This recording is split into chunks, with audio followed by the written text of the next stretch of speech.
top 25, 3-0, one of the best rushing teams in the SEC, and now it's conference play. Now it's SEC time. He's Zach Blackerby. I'm Brad Law. This is a brand new Village Vice. Thanks for waiting patiently on us. Woo! And here we go. Let's go. Before we get into it, can we get some final thoughts? Can we put the wraps on South Alabama? Because I don't know if we agree or disagree on what we thought about that game. Sure. But let's talk about it, and let's get the villagers to weigh in on too. I liked our game plan. I liked it a lot, as a matter of fact. I thought it was fine. Yeah. I don't think it matters. Yeah. Well, I don't think. I mean, I thought the two main things was like win the game and stay healthy. Yeah. You won the game. I don't know if we're more healthy now than we were a few days ago. A lot of guys, I think, were questionable. I think a lot of guys would have played if it were a conference game. Yeah. Does Jay Crawford come back in? Probably. Does Damari play? Does Champ play? I think all of them are playing in the second half if that's the case. So, I'm not too concerned. Yeah. Not too concerned about the health situation. Amaris, that's important. That's important. Mm-hmm. But yeah, as far as game plan or whatever, like that's yeah, it's fine. I thought all of it was fine. I don't think it was good. I don't think it was great. I think it was fine. It was kind of, look, it was South Alabama. It was a hot day. You got out to the early lead. You had 3 rushing touchdowns in the first half. And I thought you had excellent clock management in the second quarter. I'm sorry. You had 3 rushing touchdowns in the second quarter. One of those because Preston dropped a surefire touchdown pass. And so you just went ahead and ran it in. Hated that for him. Yeah. But still, you're doing everything you needed to do. Hugh Freeze said after the game they probably got a little conservative after they had the lead. But I thought they showed more than what we're probably giving them credit for, especially when it comes to clock management at the end of the first half and scoring that touchdown with 40 seconds or so left in the half. Mm-hmm. I also liked that the first touchdown drive of the game was a 92-yarder. It showed that it's the second time this year they've had a 90-yard or more touchdown drive. And it was another week that they showed they're just going to take what's there.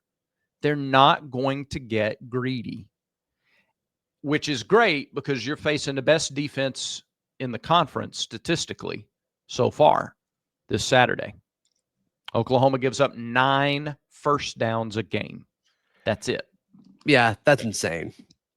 9 a game. Insane. Have they played the best teams? They played Michigan. They've played a Power 4 and then 2 others. Auburn's played a Power 4 and 2 others. It's comparable. They've taken care of business, though. Yep. They've taken care of business. A lot of what Oklahoma does is what they're able to do with their defensive front. Mm-hmm. It's very good. That is the most important matchup. There's going to be so much talk about Mateer. So much talk about Jackson Arnold. The most important matchup in this game, and people are going to say otherwise, they're wrong. They're wrong.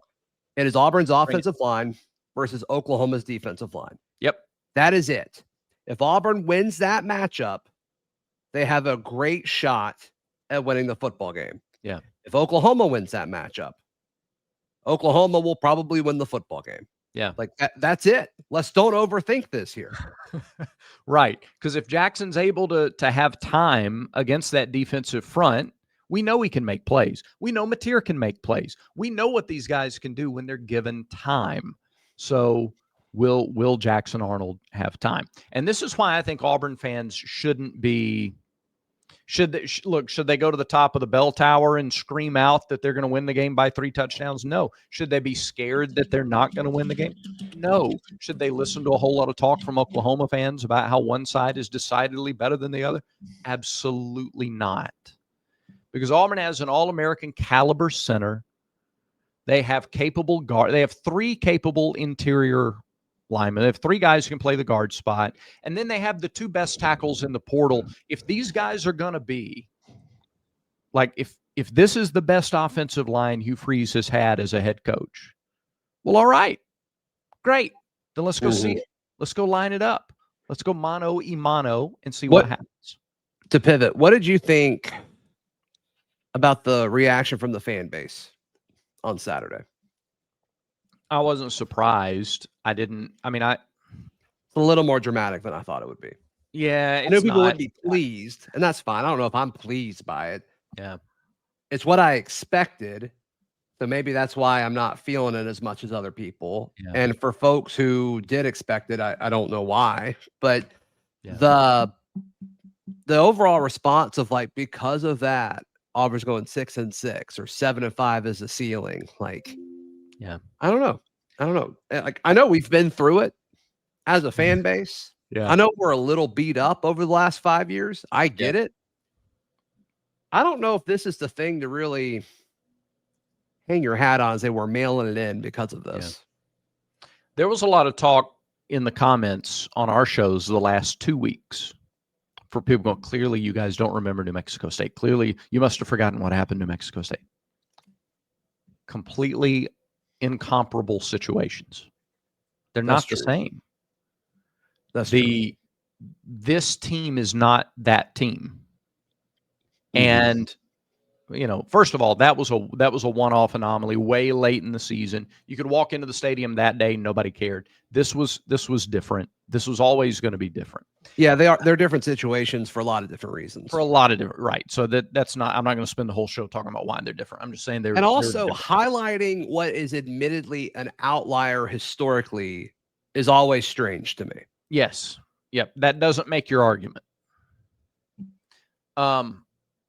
It's why I agree. App State, Michigan. Like, yeah, that it happens every now and then. What about the other 999 times? Yeah, right. But yeah, no, there's a shot every time for sure. It's kind of why I agreed with Brian Kelly. Can I say that? His rant after their game, I like completely agree. Not just for folks who missed it, tell us quickly the content. All right. So Brian Kelly gets asked right after his opening statement after LSU's win over Florida, what's going on with the offense? Like, that's the question. What's going on with your offense? That's the professional media question. What's going on with your offense? Let that settle just for a second, that's the first question. It's not framed like, hey, you guys did this or that or the other. What's going on with your offense? Same thing a fan would say from the tailgate. What's going on with your offense? And Brian Kelly stops him. He's like, oh, no, don't do that. No. What do you want? What do you want from me? Are we supposed to beat them 70-0? Is that what you want? Is that going to make you happy? Come up with a different question. So he goes off on this rant on the reporter, and he calls the reporter spoiled. And I don't know that I would go so far as to attack reporters. You don't see this from Auburn's beat. You don't see, you didn't get a question like that, I don't think, from Auburn's beat. But that's probably true. I do think that you're blurring. We are currently in media blurring the lines a little bit between fans and media. Like, that's happening more and more. So questions are going to be more framed in the way that fans would ask the question. And I do think that there's this, like, we're not accepting. I'm having trouble articulating this, Zach. Let me try again. Let me kind of swoop in from a different way. We're having a little trouble, I think, as fans, keeping in perspective. These players aren't robots. Their preparation on Monday, Tuesday, Wednesday isn't the same for every opponent.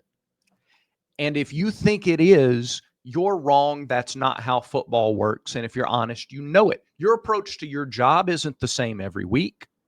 Your approach to everything in life is different week to week based on a lot of circumstances. And it's the same with the players. It's the same, as much as the coaches talk about it not wanting to be or what it is, it's just not the same. So to say, well, Auburn should have come out and beaten South Alabama 61-10.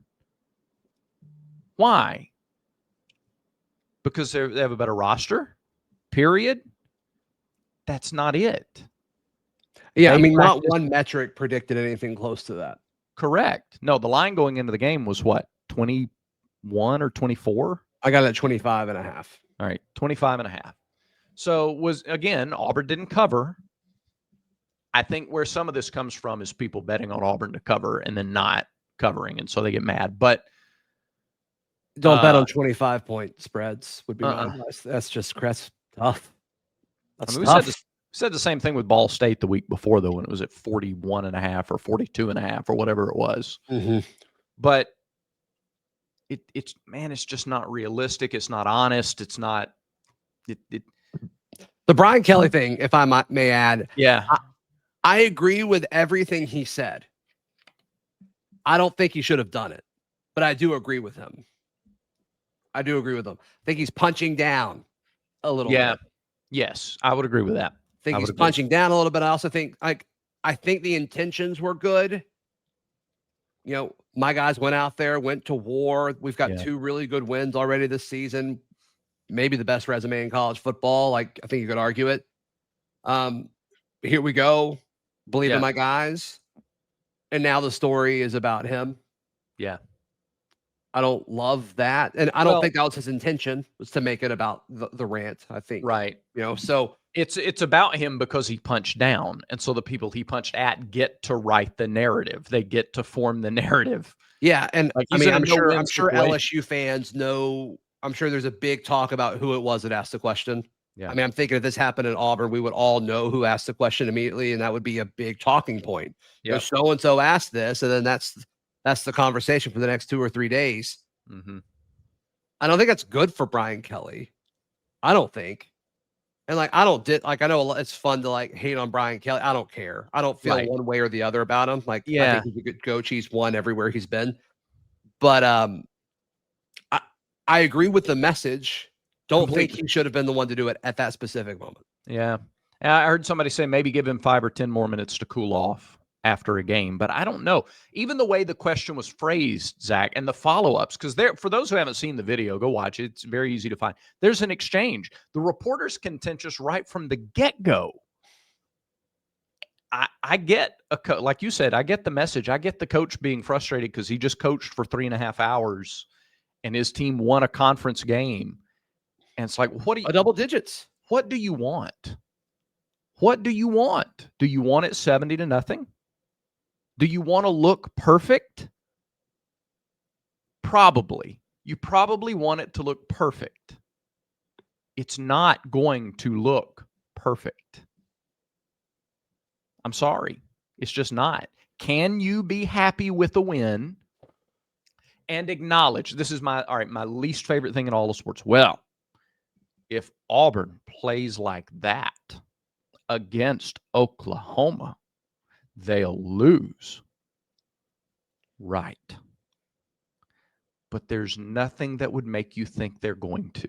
Yeah. If the game plan's the same, yep, they'd lose. If the execution's the same, yes, they'd lose. If the availability of several starters is the same, yes.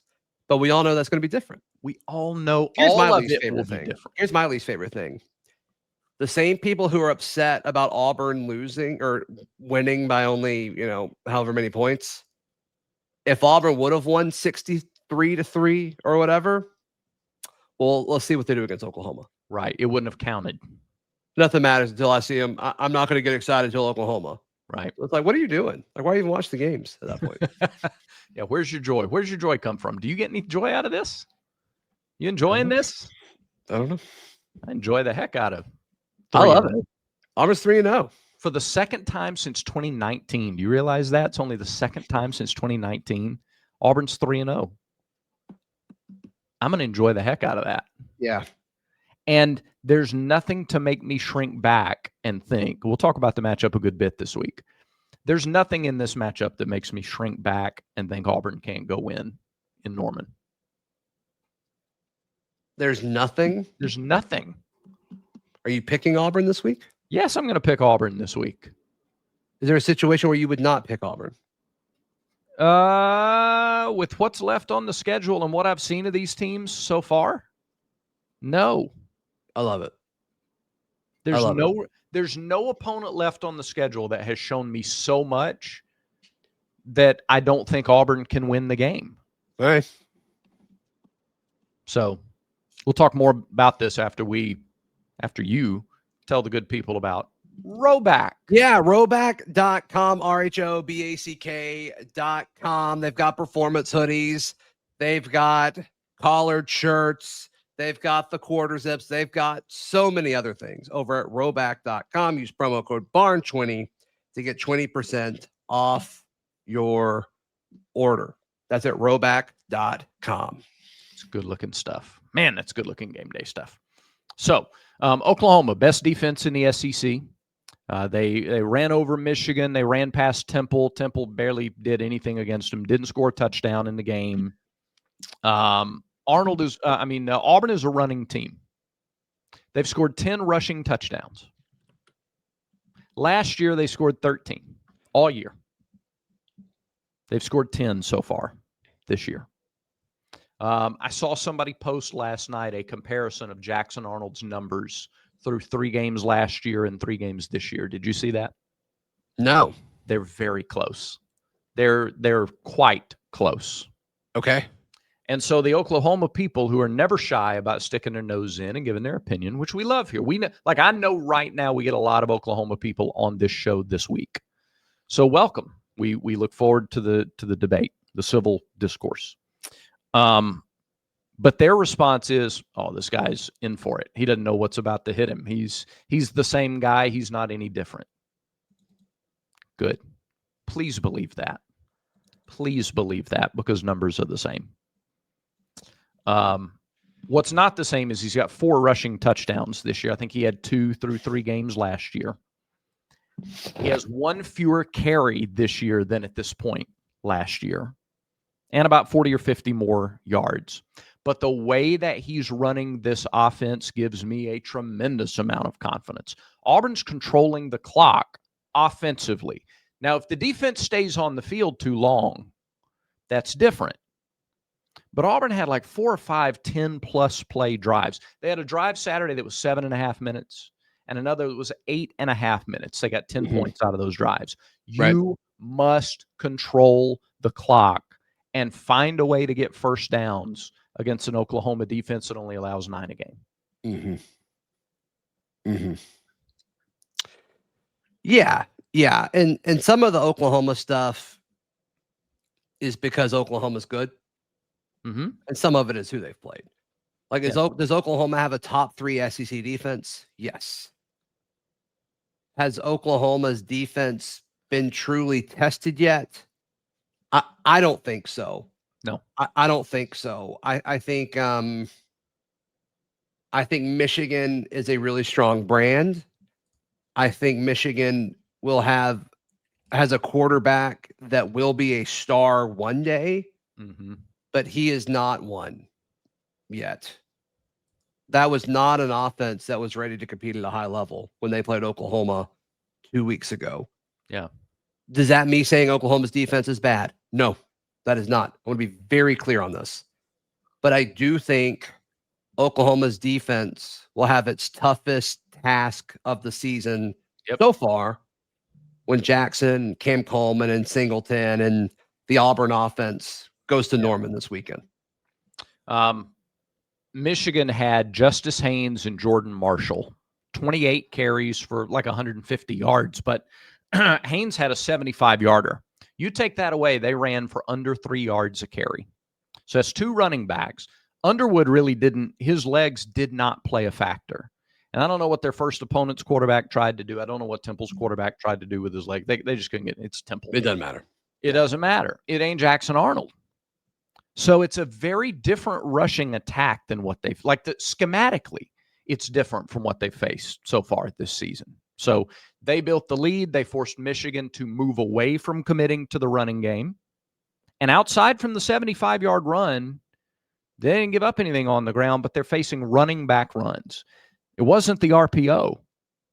It's not the thing that Jackson has managed incredibly well for Auburn so far this season. I also don't think that Michigan or Temple or whoever else's receivers have been the matchups for the Oklahoma defensive backs that they're getting ready to face Saturday.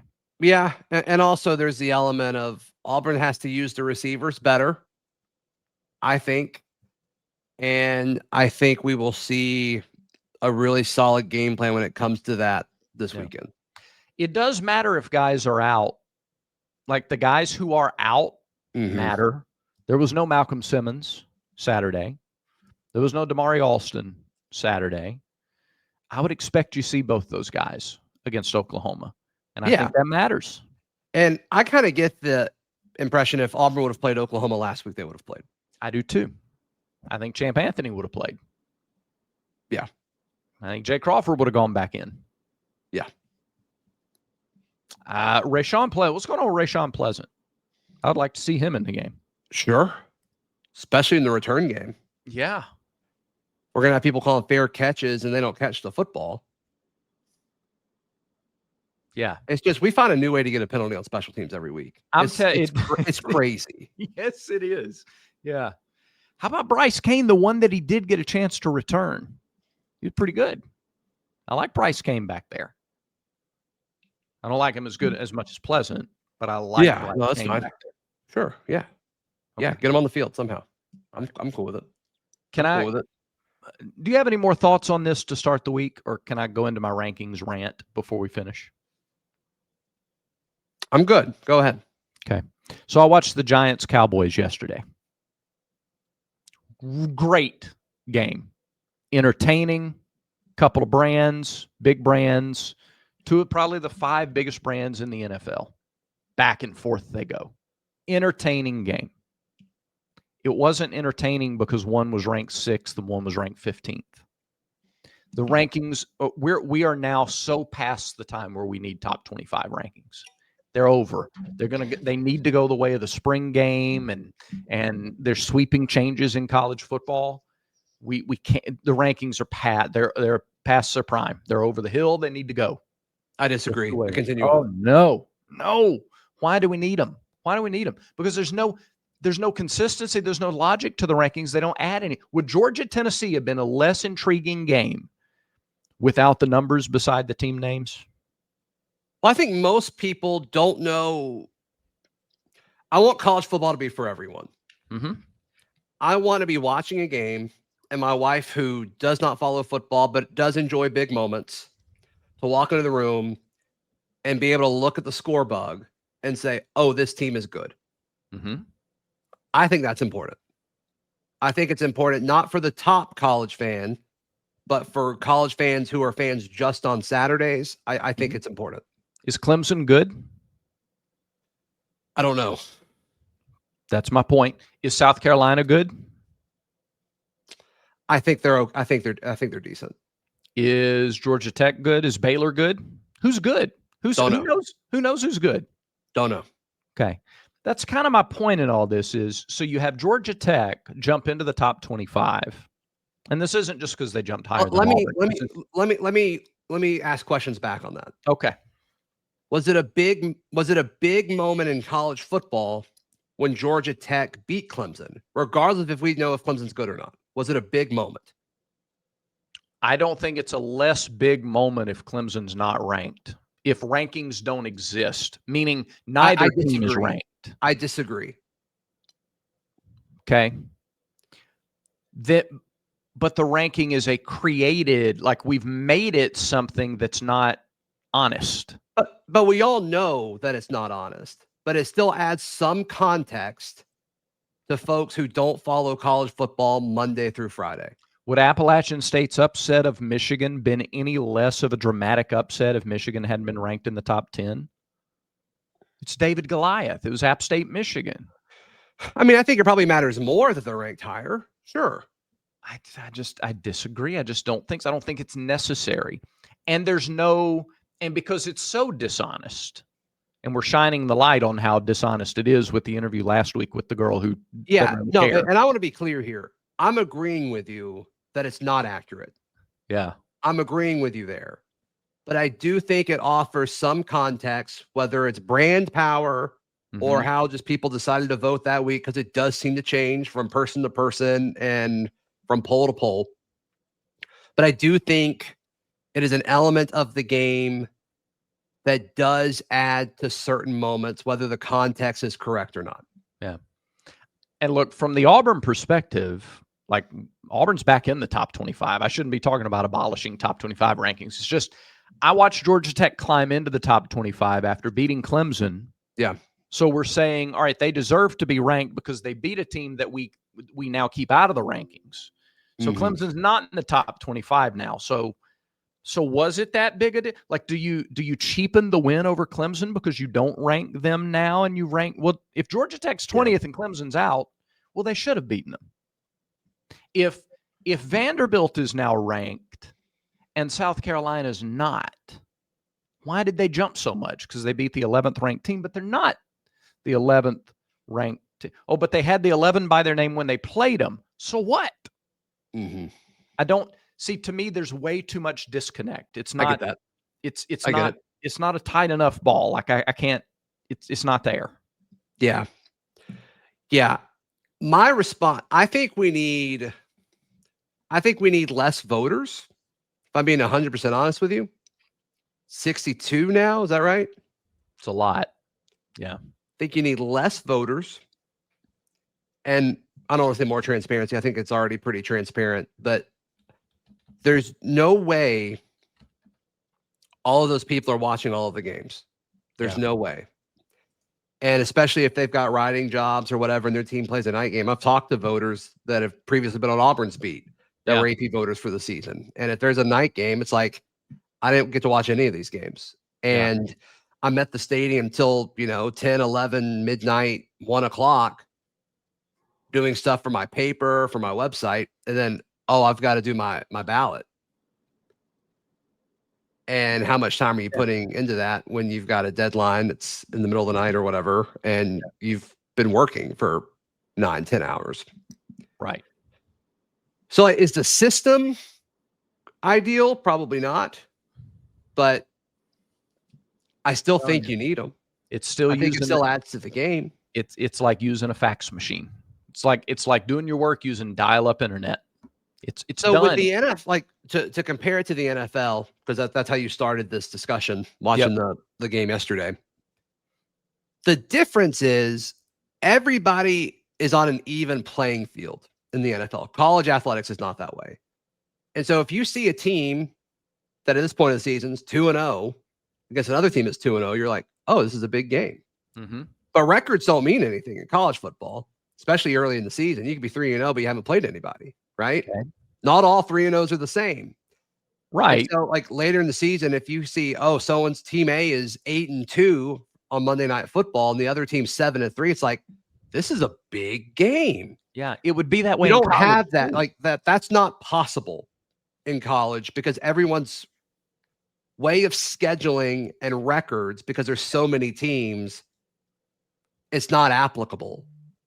It doesn't tell an accurate story. I don't know though, respectfully, if I agree that when the calendar flips to November and you have 6-1 against 7-0 without rankings, you pay attention to that in college. That's fine. You were to do that.